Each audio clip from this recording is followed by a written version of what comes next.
goal. I want to make another definition out of thin air. I want to do it in such a way that I create the product of two vectors being equal to another vector.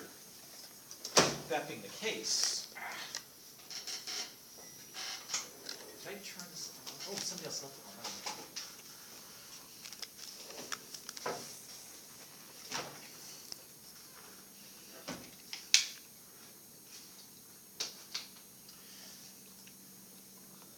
You guys don't look yet. I'm just going to make you dizzy. Can't see anything anyways. Oh, I'm so sorry. So you want to make us dizzy?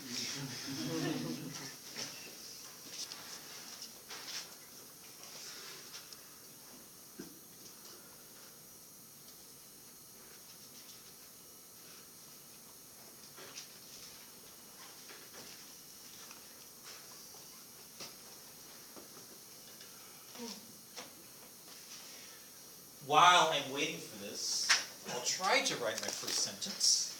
So given two vectors, A bar, in this one, and B bar, being this one.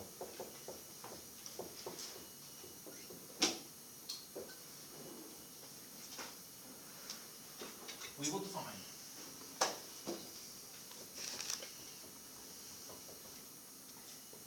this whole new operation called the cross product as follows. And I want to do it so I get another vector, because the cross product is a vector.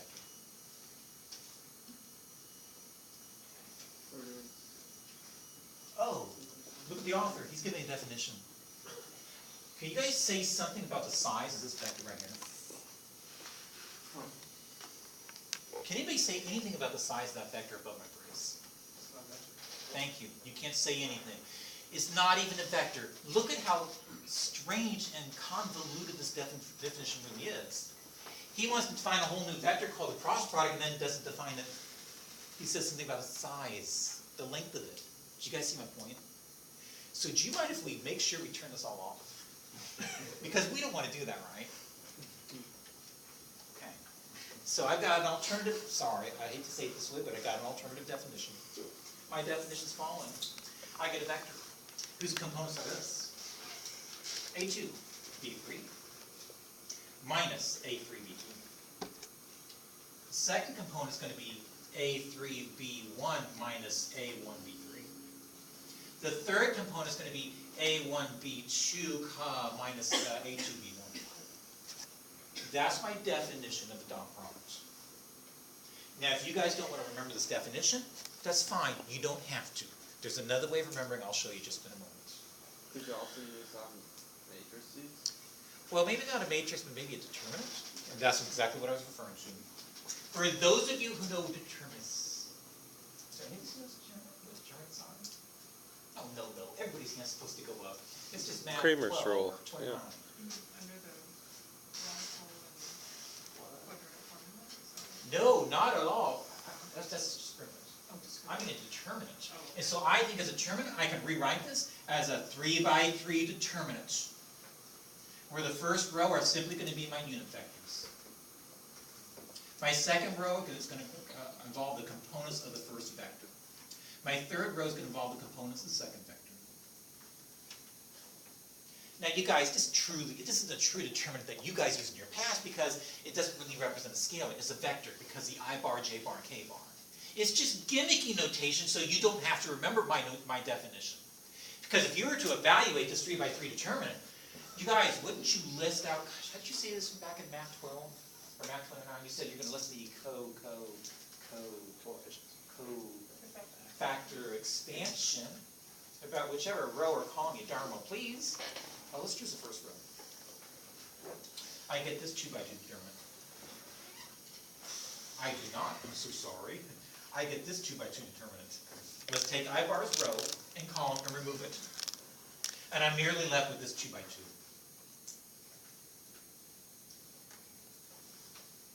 Times the one entry I just listed that cofactor expansion for.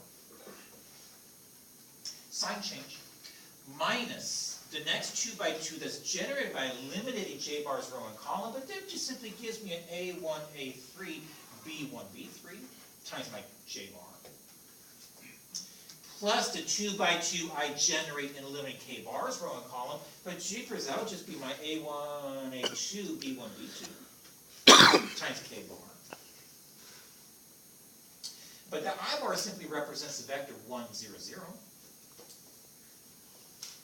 The j bar simply represents the vector 0, 1, 0. And finally, the k bar represents the vector 0, 0, 1. So I think, in evaluating this first 2 by 2, you guys remember how to evaluate it? Just the product on the main diagonal minus the product on the non-main diagonal is simply going to give me an A2, B3. Is that going to be a minus A3, B2? However, here the product down the main diagonal minus the product down the non-main diagonal is these two times each other minus these two times each other. Oh shoot, there's subtraction. So I'll switch those terms. And I think that gives me an A3 times B1 minus A1 times B3. And lastly, the last 2 by 2 determinant gives me an A1, B2 minus A2, B1. Oh shoot, that's exactly what I have as my definition. That's why I'm saying, if you don't want to remember this garbage, don't listen to me. You can just simply represent it this way. So do you have to use like Cramer's rule there, or do you have to, or can you use like Gaussian elimination or inverse matrices or Yeah, I anything can't like use Gauss-Jordan elimination on matrices because I just don't have a matrix. I'm not trying to solve Okay. the system. I'm merely evaluating a determinant, which is a Okay. gimmicky representation of what my definition really said I have. that? Okay. Does anybody else have this? Well, so I'm just wondering where the definition comes from. It seems kind of contrived if it's not from the determinant itself. It's extremely contrived, but it has such wonderful qualities and geometric consequences that it's something that pops up quite often. It may be contrived in my definition, but here's the real deal. This is the end be all for cross products. Look at this vector u bar, this vector v bar. Now I want to use my right hand to take my vector v bar, and with my right hand wrap it onto the vector v bar, and look what my thumb's doing. My thumb's pointing in the direction of what that vector is. So the cross product ends up being a vector that's orthogonal to u bar and v bar. Sorry, in this case I meant a bar and b bar, not u bar and v bar, but who cares what you call it. So cross product gives you a vector that's orthogonal to the first two. I do not feel comfortable saying that in this classroom because this is a math classroom. So if you guys don't mind, if you give me a minute, I'm going to prove it. Before I do you guys mind me saying what I said about the book when I turned that light on? Kind of hokey to talk about a geometric constant and saying that's my definition. Besides, he was defining the magnitude anyways of a vector, not the cross product. But you know what, you guys? I'm nervous. I just did say something out loud like, this cross product is orthogonal to the first two. How do you think I can prove that easily? How do you think I can prove that a cross product is orthogonal to one of the first two vectors? By the way, you guys okay with that word orthogonal? It's just a higher dimensional analogy of the word perpendicular. I just wasted a whole hour if you can't answer that question. What, yeah, I was gonna say the dot product would equal 0 because it's an orthogonal. Very nice. Do you guys mind if I cheat and steal some of my work on the board? Yes or no? Is that the dot product of A bar and B bar? I'm sorry, I misspoke. I didn't mean that. Yes or no? Is that the cross product between A bar and B bar? Yes. If I dot this with A bar, let's see what happens. I could just easily chosen to dot it with B bar. It doesn't make a difference. And if I dot those, let's crank this out, you guys. Watch. I think the product of the first two entries is going to be, is that an A1, A2, B3? Minus A1, A3, B2. Plus my A2, A1, B. I misspoke. A2 times A3, B1. Minus A2 times A1, B3. And finally, plus my A sub 3 times getting lost. Is that an A1, B2? Minus, because I'm not looking. Is that a minus A3, A2, B1? Okay, you guys, it's time to play. Watch my colors. This circle term. A1, A2, B3.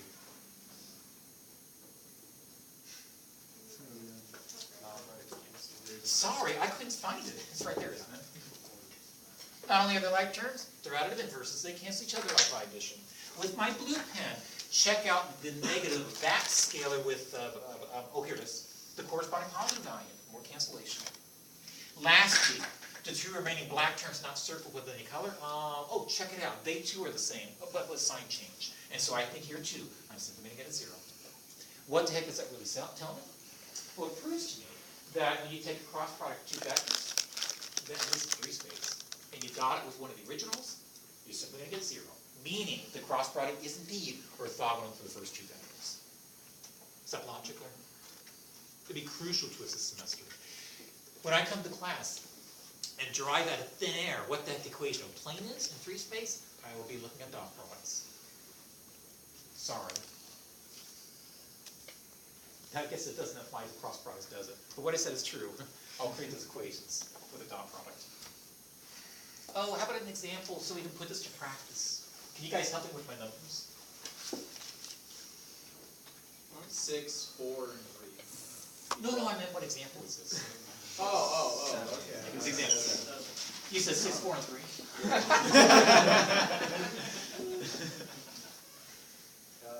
2, 1, and 32. 32. You wouldn't need You to gotta check give them prime names, though. numbers. We gotta give them names. U-bar, V-bar. And to generate this cross product, I'm gonna get this. I bar, J bar, K bar, 6, 4, 3, 2, 1, 32. I'll be just as fluid then when I write your next exam. Thanks, Sarah. So when I listen to the cross product, I think I get an I bar times this 2 by 2. Is it 6, 4, 2, 1? 4, 3, 1. No, it's not. It's a 4, 3, 1, 32. That 2 by 2 is determined by eliminating I bars row and column. Sign change minus K, not K, but J bar times, you guys say it out loud, 6, 3, 2, plus K bar times, 6, 4, 2, 1. or shall we say 32, 4 times 32 minus 125, using Eric's number? 128? Oh, minus that. Okay. Oh, never mind. 6 times 32 minus 6. Oh, my goodness. Is that 186? That's 192 minus 6. So, yeah, 186. Just double check my arithmetic. I can't do that one. 6 minus 1. So everybody, this is a vector that indeed has a quality that is orthogonal to the first two. And if you don't believe me, how are you going to check it? Dot it with one of the original two and see if you get 0. See if I made a mistake, arithmetically speaking. Happy so far? How am I doing on the clock? Oh, pretty darn decent. Does anybody else have another way of evaluating these 3 by 3 determinants? Well, I didn't That's apply Kramer's kind of what we're doing. Well, I misspoke. This is not applying Kramer's rule. Kramer's rule uses matrices in solving system equations. Usually I just put the I and J. What about them? What? What about them? You said I bar and J bar columns. What about them? Oh, I put them next to the IJK, and then I just multiplied through those across. Does everybody catch what he's saying? Yeah. He's saying this. Take this first column, duplicate it. Take the second column, duplicate it. And you take a peek. Hold it. You take a peek at this in blue. The product, down with these columns, excuse me, I said columns. The product along these 3 diagonals, excuse me. And I think I get this. You love Eric's numbers, don't you? 128? Am I alone? I bar. Yeah. Plus, That was 6, 1. plus, 6, 8, oh, but shoot, now in green.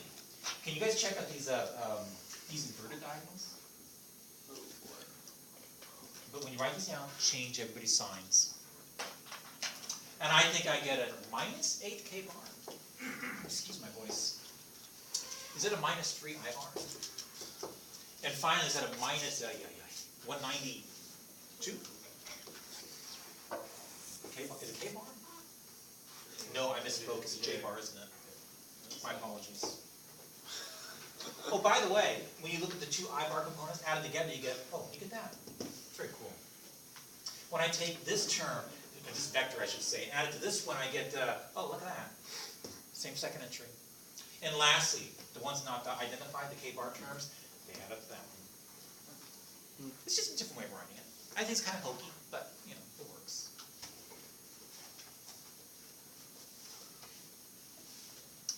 Well, here's something I will not necessarily drive in class. Your author does it for you. But check this out.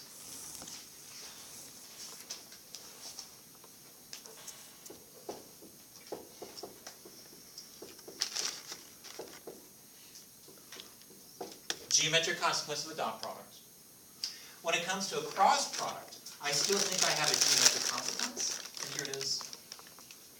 The product of their magnitudes.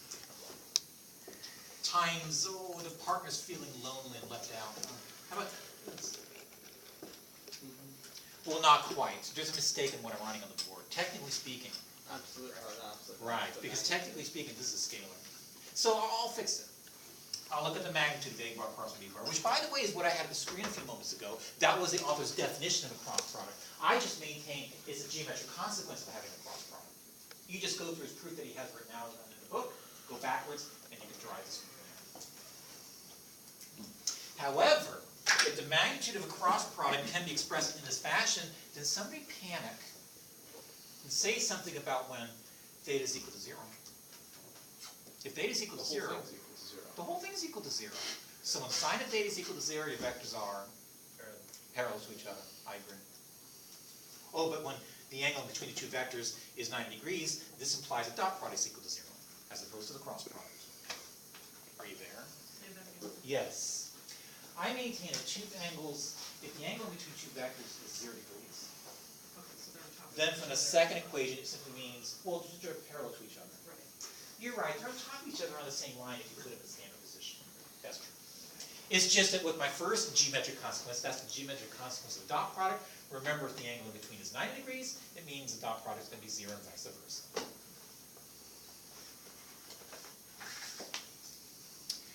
Wow, I've got a few minutes left. It's a miracle. I know.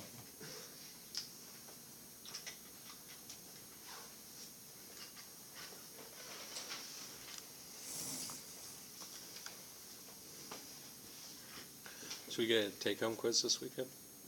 Yeah, you guys mind? I didn't want to take any time today. Now I'm kicking myself because we had time, but I was assuming I wouldn't have time for one. Oh, boy. Do you guys mind if I finish today introducing what I will discuss next time in class on Monday? Sure.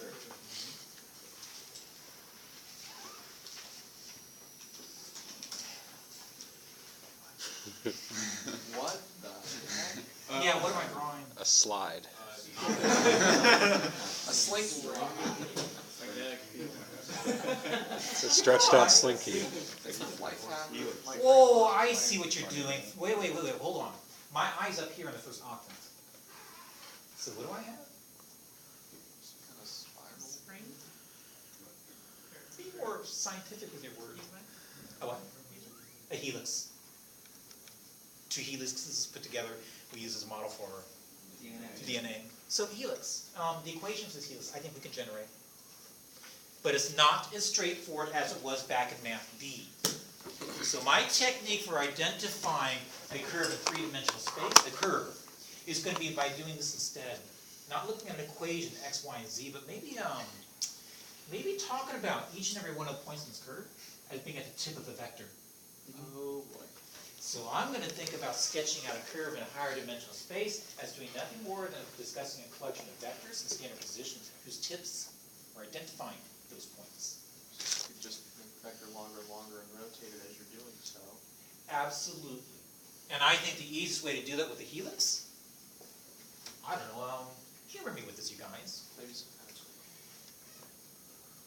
If I were to plant myself on top of the z-axis, if that were possible, and look straight down, what do you think this helix would look like in the xy coordinate plane? A circle. I think it is. I think it'd just be a circle. Now, I gotta confess, as I get off the z-axis, I really don't have a circle, but I can think of this helix as doing nothing more than this, just tracing out a circle over and over and over again.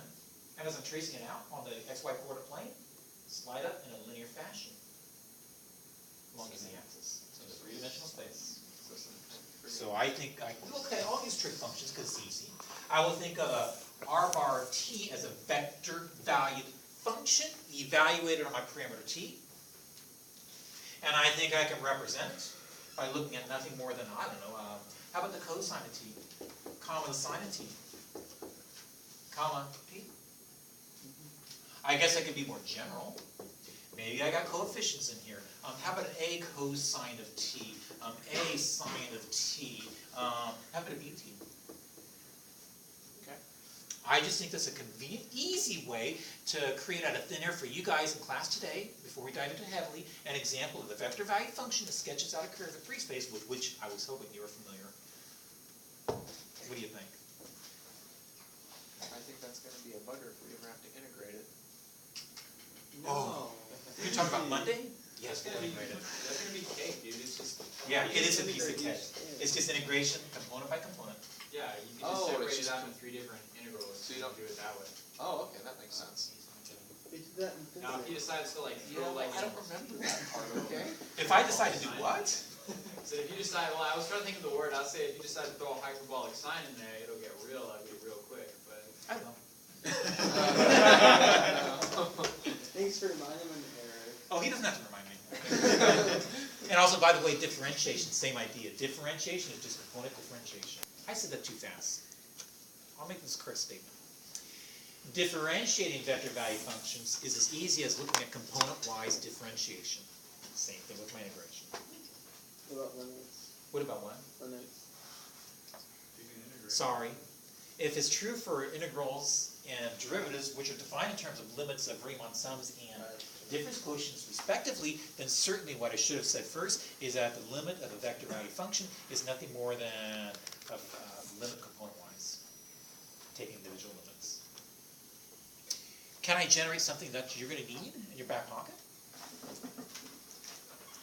My curve is too complex. I should have backed up and started with an easier one. How about the equation of a line in free space? Here's the x-axis. Here's the y-axis. Here's the z-axis. This is the equation of a line in two-dimensional space back in MAP-B. This is not the equation of a line in free space. So to generate the equation of a line, let me do this. Let me, in blue, consider just some vector, any vector, now even for the origin, whose terminal point is actually on the line. I'll call it, how about r sub naught bar? I like a sub naught because it's the initial vector. You guys, when I'm finished with this picture, I promise I'll stop talking. Let me consider another vector with my red pen going in the same direction. Okay, I have no red. Oh, yes, I do. Let me consider another vector, a bar, that's parallel to my line of black. Do I have the mathematical legal right to do this? Can I lift this up off the board and put it here? Well, it's just adding. Thank you, because now in green, that's exactly what I want you to see. Now in green, I think this vector right here, I'll call it r bar, is just a resultant vector. And so I think my r bar can be interpreted as nothing more than my r sub naught bar. You guys, I drew my picture wrong. No, I really did make a not a mistake. I'm being too simplistic on the board. Can I change it? That's just one vector r bar. I think r bar could be anywhere. That is to say, its terminal point anywhere on my black line. So now do you agree? Anybody? Yeah, provided that. You know, provided that A is of sufficient magnitude to get you from the end of R naught to. Oh, you're right, and my picture is not. I think my A bar is too small. So what do you want to do? Put a constant in front of A bar. Put a constant in front of it. And if I actually, not a constant, let's use a parameter. And if I allow t to range over the entire set of real numbers, I think the tip of the green vector that I've erased its name, I call it r bar, is literally going to span the entire line of three-dimensional space. So I think this is a vector representation of a line, and I might even tell the reader that is a vector value function in that parameter t. I kind of like the letter t because often it will represent time, but it doesn't have to, it's just a parameter. Where did is that an R sub naught or is it a V sub naught to represent the vector? It's not an R, and it's not a square root symbol. I misspoke, didn't I? It's not a V, it's not a square root symbol, I meant it to be an R. Here's my R bar. We need to talk about it, guys.